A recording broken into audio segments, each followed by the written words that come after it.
Hello and welcome to another episode of Recovery Talk. I hope you're enjoying the podcast so far. I'm really enjoying making it, so I hope you are finding enjoyment in it as well. Today, I'm going to talk about fitness and what I refer to as the fitness trap. And I know that this episode is going to ruffle some feathers. And if you feel your feathers being ruffled, I strongly encourage you to sit with that and kind of think, oh, why am I having a strong reaction to this? Because our triggers are our teachers. And I spoke more about this in episode 1, Triggered, about how if it is hysterical, it's historical. So be curious about your own triggers and if you find yourself being activated by this content and if you find yourself getting defensive or anything like that. So yeah. But overall, I'm going to talk about how people with eating disorders or disordered eating or past thereof have a tendency of easier falling into new obsessions with food, body/exercise.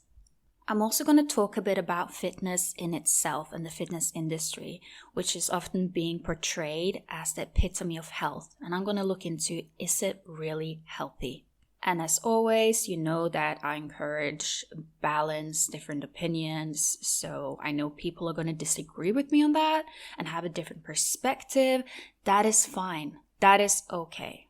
But once again, if you find yourself getting really fired up by this topic and really defensive, sit with that.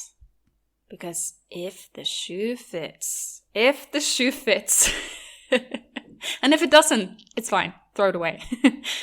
And just as a disclaimer, this is not me criticizing or categorizing everyone who goes to the gym or enjoy lifting weights. Not at all. That can be a very nice behavior for a lot of people. That's fine.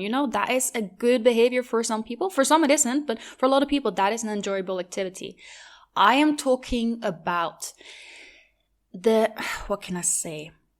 category of fitness where it's not really about getting stronger, getting healthier, getting enjoyment out of lifting weights. It is more about fitting into a very specific physical ideal. And it is more about aesthetic than actual health. And how some people within these areas go to extremes to reach certain body types that are not really healthy or sustainable. I firmly believe in bodily autonomy, so I don't want to make it seem like I'm telling people, you can't do that to your body because that is not good for your body. Not at all. I believe that everyone has the right to do whatever they want with their body, even if that is something that is not ideal for their mental or physical health. I think you can do whatever you want.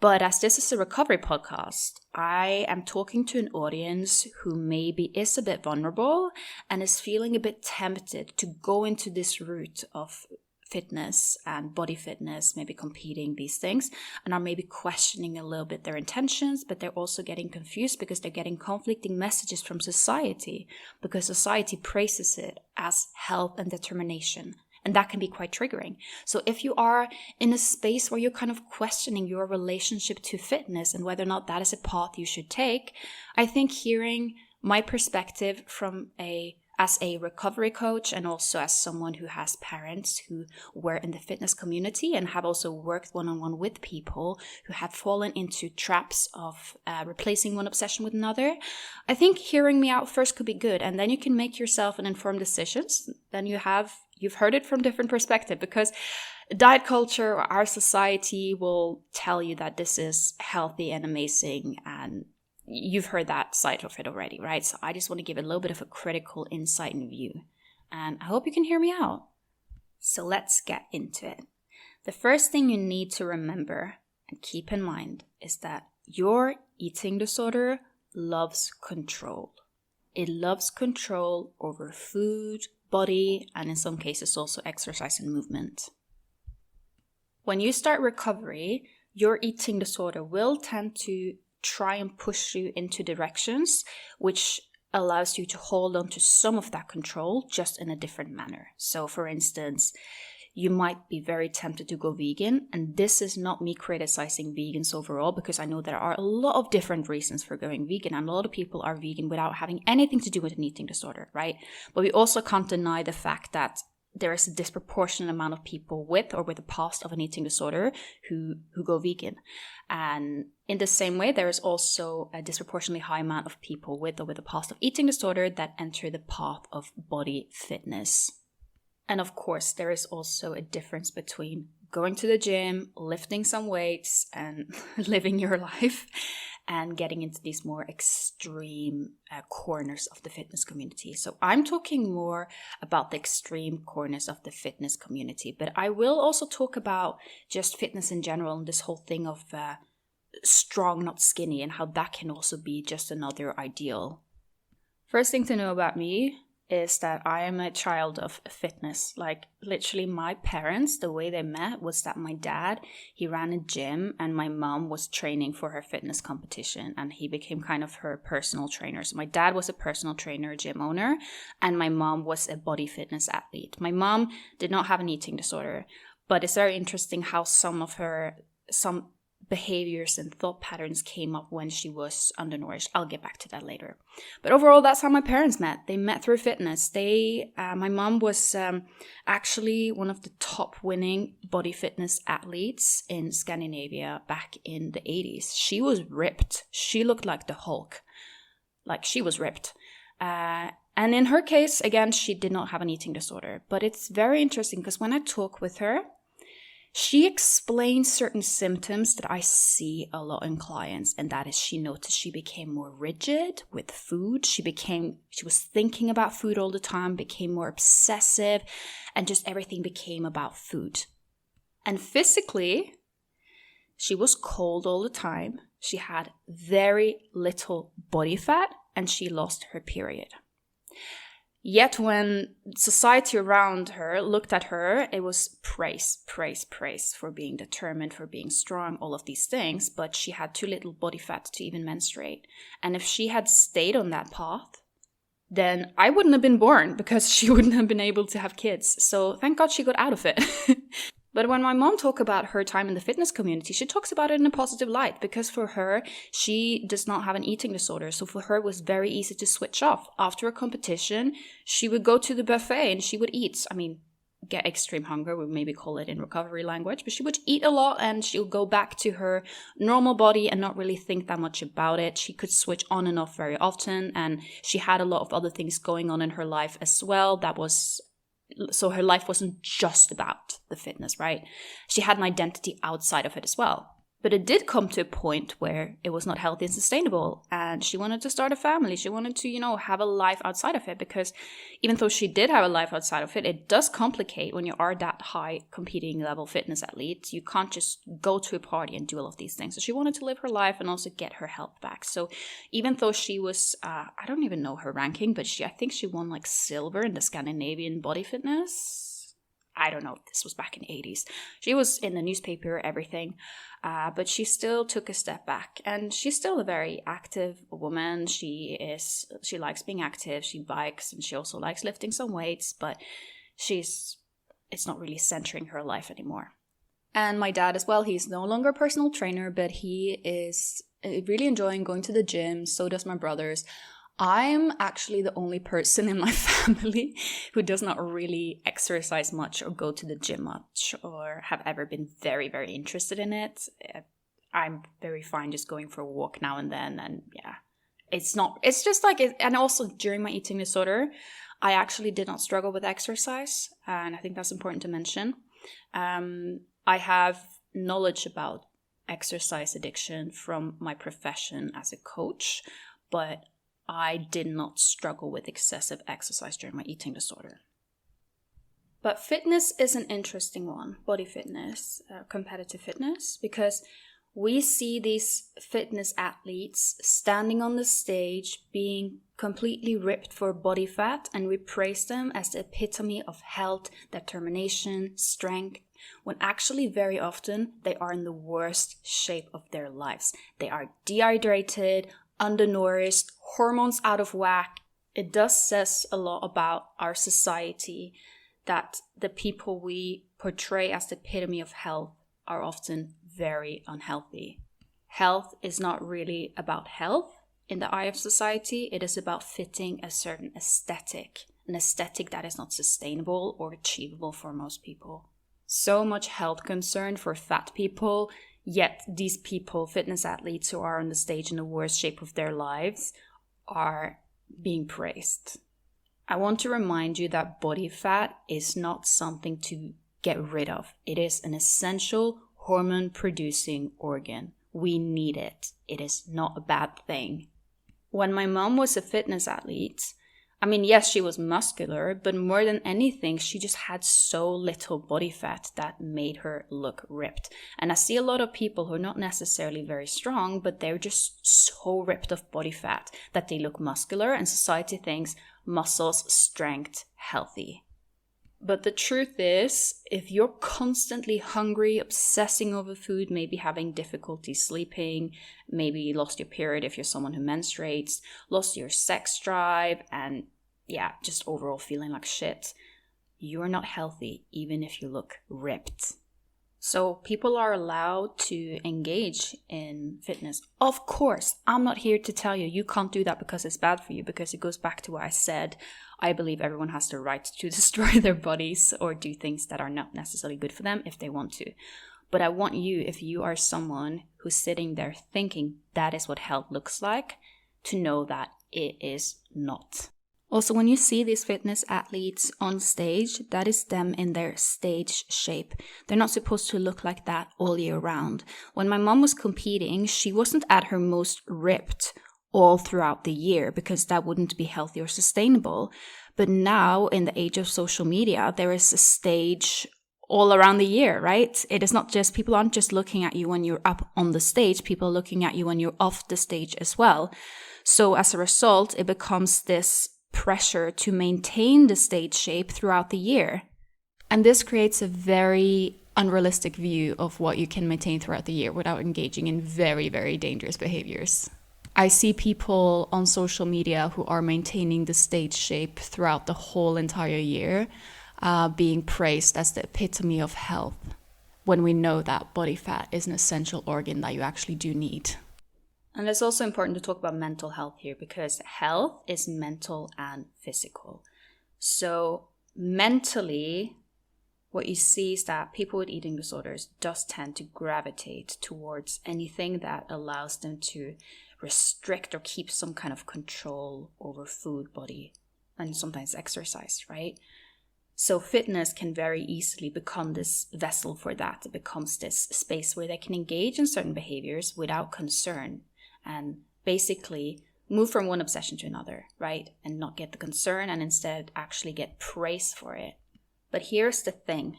An eating disorder, it is a disease, right?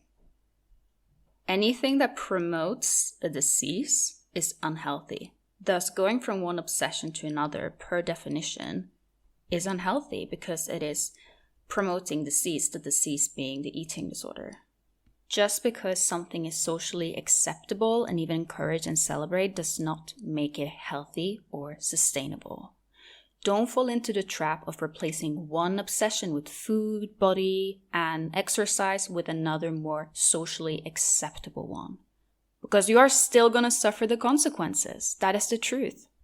And it's very sad for me because I talk to a lot of people who went from one obsession to another, and they're often so griefful that they spend so much time focusing on something that didn't really mean anything at all, and just realizing, oh damn, I built so much of my identity now on something that was actually my eating disorder in disguise.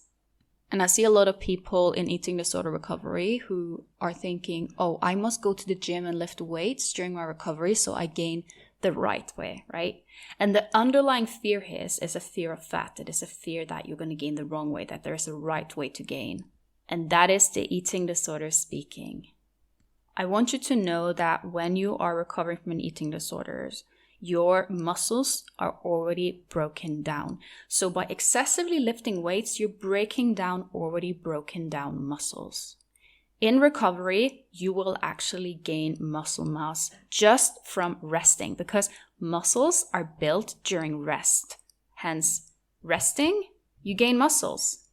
People never believe me when I say this until they experience it themselves and they are very confused. They're like, wait, where did these muscles come from? I haven't lifted more than my fork the last months. This is not to say that if you've had an eating disorder, you can just never go to the gym and lift weight. Absolutely not. Once again, nuance, and I know I keep repeating myself here just to remind you, because a lot of times when I talk about certain issues, people just get the most rigid, black and white, extreme take of the things I'm saying. Like, Amalia, you're saying people with eating disorders can never lift weights ever? No, that's not what I'm saying. I'm saying critically investigate if you have a strong urge to exercise and recover and lift weights and gain what you think is the right way. I want you to sit with that and investigate that. Like, what is that? What part of me is it that is thinking about that? And is that part of me one part that is good to feed in recovery? Because remember, recovery is about doing the opposite of what your eating disorder wants repeatedly. And recovery, you also need a lot of rest. And if you are someone who maybe have had an eating disorder and you're thinking, oh, I really want to go back into maybe going to the gym, lift some weights, there are a few things that is important to ask yourself and think about. And that is, how do you feel if you have to skip a workout? Imagine if you planned a workout and it got cancelled, maybe the gym shut down or you just couldn't go. Would that fill you with stress and anxiety and guilt? Because if so, chances are you're probably better off taking a break until you rewire that link between exercise, eating disorder. And now let's also talk a bit about why people with a past of an eating disorder are so drawn towards fitness, for example. Beyond the obvious, the fact that it involves focus on food, body, and exercise. So when you are recovering from an eating disorder, when you're letting go of an eating disorder, and when you have recovered from it, you may notice that you feel almost a bit empty, like, oh, what now? Because an eating disorder, it takes up so much mental space. It takes up so much time. It really consumes your life and your brain. And then when you're letting go of that and when you're recovering from that, you might feel quite empty, like, oh, what do I do with all of this brain space? You might feel a loss of identity as well, because you used to be the sick one. And now, what are you now? Who are you? Who are you outside of food, body, exercise, movement? And then it can be very tempting to kind of jump into a quick fix that allows some familiarity about being a lot of focus on food, body, movement, and then jumping into that as a replacement to fill this emptiness, this void, this almost hole that is left from the eating disorder. But the thing is, this hole, this void that the eating disorder leaves, it will fill up with time with other things if you let it, but you need to be patient. When I was fresh out of recovery from an eating disorder, I was literally just like, what now? Because first you let go of your eating disorder identity, and then you need to let go also of the recovery identity, because recovery also becomes a safe, predictable situation and identity. And I was just like, what now? Who am I now? What do I do? Where do I go? How do I spend my time? What do I do with all of this time and life, you know? Thankfully, I decided to give it time to fill up my life again. And that really paid off. Slowly but surely, I found new interests, passions, I met new people, and I rebuilt my life to a point now where the eating disorder, besides, of course, it is my job as an eating disorder recovery coach, something I talk about, but beyond that, it is just not really a part of my life. If my job as an eating disorder recovery coach was taken away from me, I would still have a very firm identity and life and fullness overall in my everyday life. I know who I am outside of everything eating disorder related, and my personal relationships are mostly about other things. And my free time is mostly about other things as well. And this did not happen overnight. I had to sit with some emptiness and trust the process and then slowly but surely rebuild. And I encourage you to think about that. Instead of going for the quick fixes, jumping into something that feels familiar, maybe take some time and figure out, who am I? And also remember that you don't necessarily find yourself, but you create yourself. So who do you want to be? What do you want to create in your life? jumping into becoming the next fitness athlete and going to the gym every day for 3 hours and constantly obsessing over everything you eat and counting your macros and spending hours on Instagram following other fitness people and praising their body, blah, blah, blah. Is that really your truest self? Is that really why you were brought to this earth? And also, could the eating disorder be finding some comfort in this? And also, if you are unsure, maybe you're thinking, hey, I really enjoy weightlifting. That's something I really enjoy, but so I'm not sure. I'm confused. Am I doing it for the right reasons? Am I doing it for the wrong reasons? You can wait.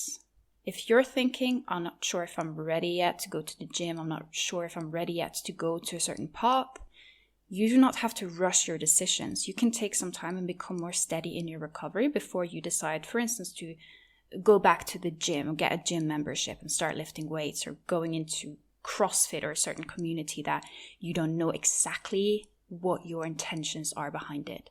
Take some time until you know. And you might also find that some types of movement, exercise, communities are triggering while others are not. For instance, you might find that body fitness and that hyper focus on body is quite triggering, while there could be another activity where you find you enjoy it and find help in that sport or activity. But overall, be mindful of communities and activities where the emphasis is on body and praising of a specific body type and aesthetic rather than just performance. And even if it is about performance, there are certain performative sports that also have a heavy focus on body. Overall, question the messages you get from our society, from other people about health and what health is, because it is very oriented around aesthetics, but that is not health. Health is not a look, it is not a weight, no matter what society and fitness magazine will try to make you believe. If you find that your community or the people around you, maybe your social media feed, algorithm, is really promoting a certain body type and a certain niche of fitness as the ideal health, then it is okay to unfollow, mute, and create a new space where you have a space around you that doesn't reinforce these things and make it more tempting to jump into it and then maybe risk falling into the fitness trap where you move from one obsession to another and your life is just about food, body, exercise, repeat, repeat, repeat. But if that is still the path you want to go to, then you are free to do so. That's the thing. You're free to do whatever you want. But always critically investigate why you're drawn in certain directions. And now to the listener question. So this, again, full transparency, I pre-recorded, so this will also be from my recovery group, where someone asked, when do you know if you are ready to exercise again? And my first response to this would be to kind of go back a bit to what I said earlier. Investigate your reasons of why you want to exercise. Is it to control your body or to make you gain what you think is the right way? And is it a fear of fat basically that is underlying here? Then probably not. And also look at how you feel if you have to skip a workout. For instance, if your class gets cancelled or you just don't have time to go or something like that. Do you feel anxious, stressed, uncomfortable, out of control? What does that bring up? And also when you're at the gym or walking or whatever you do you find yourself always just pushing yourself a little bit too much? For instance, you go for a walk and you just take the longest way, or maybe you walk as fast as possible or as long as possible. These things, do you find yourself constantly pushing the exercise to be more and more or more intense or longer duration? And also ask yourself this. If the exercise had no effect on your body physically, did not change your body at all, and also if it did not burn a single calorie, would you still do it? And also just from a physical perspective, I strongly discourage too much movement when you are in recovery, simply because you are trying to get out of this starvation mode, this suppressed mode where your metabolism is lowered and you're just not in a good space physically to do a lot of movement then. So I encourage you to wait until you are more physically stable. When that is, it does depend from person to person. I know some people just assume once they hit a certain weight, they are now free to go exercise. But what is a healthy set point weight? is different from person to person. And with exercise, I encourage you to kind of don't rush into it, There is no rush. And if you feel like rushing, that is probably a sign that you should slow down. If you're questioning whether or not you're ready, it is okay to wait. You don't have to just straight after recovery start exercising again. You don't have to. And also you can find a type of movement that is enjoyable to you without triggering you. And also be aware if you find yourself exercising and you notice that certain things gets activated, be aware of that. Be aware of that. And you might notice that this happens only when certain types of exercise, like some might notice that running, for instance, just triggers them and puts them in a certain space, while other types of movement does not. And if you are someone who normally menstruates and you have lost your period, also wait until you gotten your period back, because exercising too early can really interfere with this process. And in general, if you feel rushed to start, wait. Anyway, guys, I hope you enjoyed this episode. If you did, please rate it and let me know. Also, if you've got any specific topics you want me to talk about, or if you got a listener question, feel free to send me an email at contact@letsrecover.co.uk. You can also send me a DM, but just be aware that I don't always see my DMs, so I might not see it, but I do try to look out in the DMs as well. Enjoy the rest of your day, and I will see you guys next week.